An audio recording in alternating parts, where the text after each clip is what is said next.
ইতিহাসের দিকে তাকালে একটা জিনিস খুব পরিষ্কার, ঠিক যেমন সূর্য ওঠে আর ডোবে, বড় বড় সাম্রাজ্যের ক্ষমতাও কিন্তু চিরদিন থাকে না। আর ইতিহাস জুড়ে এটাই বারবার সত্যি প্রমাণিত হয়েছে। শুধু আজকের কথা নয়, একদম রোমান সাম্রাজ্য থেকে শুরু করে ব্রিটিশদের কথাই ধরুন, মনে হয় যেন ইতিহাস একই স্ক্রিপ্ট বারবার প্লে করছে। তাদের গল্পগুলো থেকে একটাই মেসেজ পাওয়া যায়, ক্ষমতা কখনোই চিরস্থায়ী নয়। এই টাইমলাইনটা একটু খেয়াল করুন। এখানে আমরা ইতিহাসের সবচেয়ে শক্তিশালী কিছু সাম্রাজ্যের উত্থান পতন দেখতে পাচ্ছি। রোমান, ব্রিটিশ দুজনেরই শেষটা আমরা জানি, কিন্তু আমেরিকান যুগের পাশে দেখুন একটা প্রশ্নচিহ্ন। কেন? ঠিক এই প্রশ্নটা নিয়েই আজ আমরা কথা বলবো। তো আজকের এই বিশ্লেষণে আমরা কয়েকটা ধাপে এগোব। প্রথমে বোঝার চেষ্টা করব এই ক্ষমতার চক্র বা সাইকেল অফ পাওয়ার জিনিসটা আসলে কি। তারপর দেখব পতনের নির্দিষ্ট কিছু প্যাটার্ন, জানব একটা সাম্রাজ্য টিকিয়ে রাখার আসল খরচটা কোথায়, কিভাবে তাদের বিশ্বাসযোগ্যতা কমে আসে আর কিভাবে নতুন প্রতিদ্বন্দ্বীরা উঠে আসে। আর সবশেষে আমরা এই প্রশ্নটা নিয়ে ভাবব, আমরা কি সত্যি সত্যি একটা নতুন বিশ্বব্যবস্থার দোরগোড়ায় দাঁড়িয়ে আছি। চলুন তাহলে প্রথম পর্বটা শুরু করা যাক। মূল আইডিয়াটা কিন্তু খুবই সহজ। কোনো শক্তি চিরকাল টিকে থাকে না। ইতিহাস ঘাটলে দেখা যায় সব বড় বড় শক্তির উত্থান আর পতনের একটা চেনা ছক আছে, যেন একই নাটক, শুধু চরিত্রগুলো বদলে যায়। প্রায় ৮০ বছর ধরে বিশ্ব শাসন করার পর এখন অনেকেই বলছেন আমেরিকার মধ্যে সেই একই লক্ষণগুলো দেখা যাচ্ছে, যেগুলো কিনা অতীতের পরাশক্তিদের পতনের আগে দেখা গিয়েছিল। ইতিহাসের এই মিলগুলোই কিন্তু আজকের আলোচনার মূল ফোকাস। এখন আমরা একটা দারুণ জায়গায় ঢুকছি। ইতিহাস যখন আমরা বিশ্লেষণ করি তখন দেখতে পাই যে একটা পরাশক্তি যখন পতলের দিকে যায়, তার আগে সাধারণত ৫টা কমন লক্ষণ দেখা যায়। চলুন এই ৫টা লক্ষণ কি কি সেটা একটু দেখে নেওয়া যাক। এই ৫টা লক্ষণ হল: ১. তাদের সামরিক শক্তি কমতে শুরু করে। ২. অর্থনীতি ভেঙে পড়ে। ৩.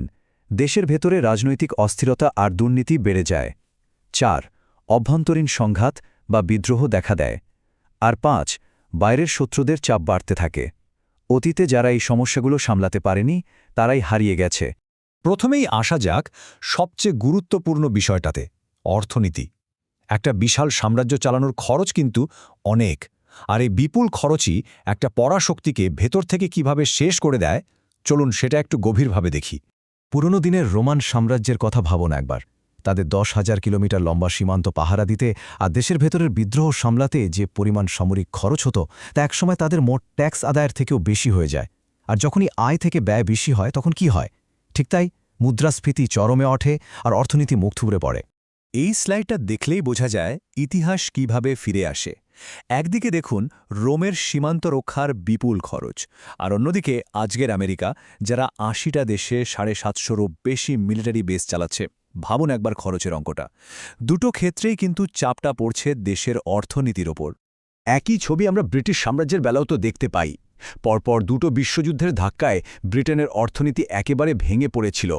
পাউন্ড স্টার্লিং, যেটা কিনা তখনকার দিনে আজকের ডলারের মতো সারা বিশ্বের রিজার্ভ কারেন্সি ছিল, আমেরিকার কাছে বিশাল ঋণের দায়ে তার মান হারিয়ে ফেলে। এবার একটু বর্তমানে ফেরা যাক। আমেরিকার জাতীয় ঋণের পরিমাণটা দেখুন, প্রায় $39 ট্রিলিয়ন। এটা একটা অবিশ্বাস্য সংখ্যা।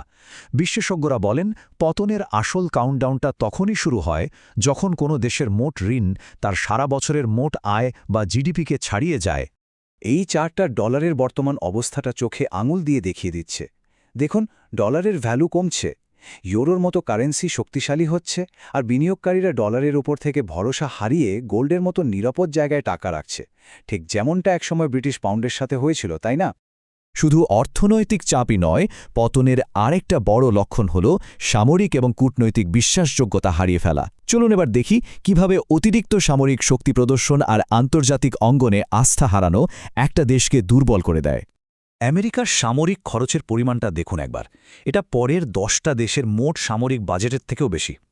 কিন্তু ভাবার বিষয় হলো, এই বিপুল টাকা যখন দেশের স্বাস্থ্য বা শিক্ষার মতো জরুরি খাতে না গিয়ে শুধু সামরিক খাতে যায়, তখন দেশের মানুষের মধ্যেই একটা চাপা ক্ষোভ তৈরি হয়। কিন্তু আসল প্রশ্নটা হলো, এত টাকা খরচ করলেই কি সামরিকভাবে সেরা হওয়া যায়? ইরানের সাথে সাম্প্রতিক যে সংঘাত, সেটা কিন্তু এই ধারণায় একটা বড় প্রশ্নচিহ্ন ঝুলিয়ে দিয়েছে। এই টেবিলটা দেখুন, এটা একটা রিয়েলিটি চেকের মতো। একদিকে আমেরিকা, যে কিনা বিশ্বের মোট সামরিক খরচের প্রায় ৩৭% একাই করে, আর অন্যদিকে ইরান, যাদের খরচ 1%রও কম। অথচ আমেরিকার মতো দেশের হাইটেক ডিফেন্স সিস্টেমও ইরানের সস্তা মিসাইলের সামনে অসহায় হয়ে পড়েছিল। এটা কিন্তু তাদের টেকনোলজির দুর্বলতাগুলো সবার সামনে নিয়ে এসেছে। শুধু সামরিক দিক থেকেই নয়, কূটনৈতিক বিশ্বাসযোগ্যতাও কিন্তু কমছে।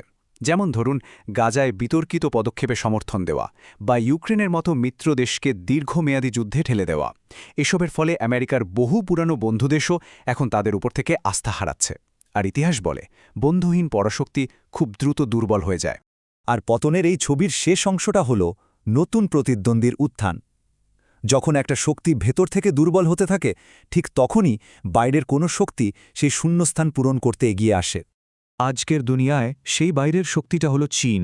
চীনের অর্থনৈতিক এবং সামরিক উত্থান আমেরিকার ভেতরের সমস্যাগুলোকে আরও বাড়িয়ে তুলছে। এটা পতনের ঐতিহাসিক ফর্মুলার একটা ক্লাসিক উদাহরণ। তাহলে সব মিলিয়ে আমরা কি দেখতে পাচ্ছি? একদিকে অর্থনীতির ওপর প্রচণ্ড চাপ, অন্যদিকে সামরিক ক্ষমতার ভুল ব্যবহার, আর সাথে যোগ হয়েছে চীনের মতো শক্তিশালী প্রতিদ্বন্দ্বীর উত্থান। এই সব কিছু মিলে কিন্তু একটা বড় পরিবর্তনের দিকেই ইঙ্গিত করছে। মূল কথাটা হলো, অনেক বিশেষজ্ঞই এখন মনে করছেন যে ইতিহাস নিজেকে আবার পুনরাবৃত্তি করতে চলেছে। তাদের মতে আগামী 1 দশকের মধ্যেই আমরা হয়তো একটা নতুন বিশ্বব্যবস্থা দেখতে পাব, যা গ্লোবাল পাওয়ার ডাইনামিক্সে একটা বিরাট পরিবর্তন আনবে। তাহলে শেষ প্রশ্নটা এটাই, এই যে নতুন বিশ্বব্যবস্থার কথা বলা হচ্ছে, এটা কি শুধুই একটা পুরনো গল্পের নতুন কোনো অধ্যায়? ইতিহাস কি তাহলে আবারও নিজের পুনরাবৃত্তি ঘটাতে চলেছে? এই ভাবনাটা দিয়েই আজকের আলোচনা শেষ করা যাক।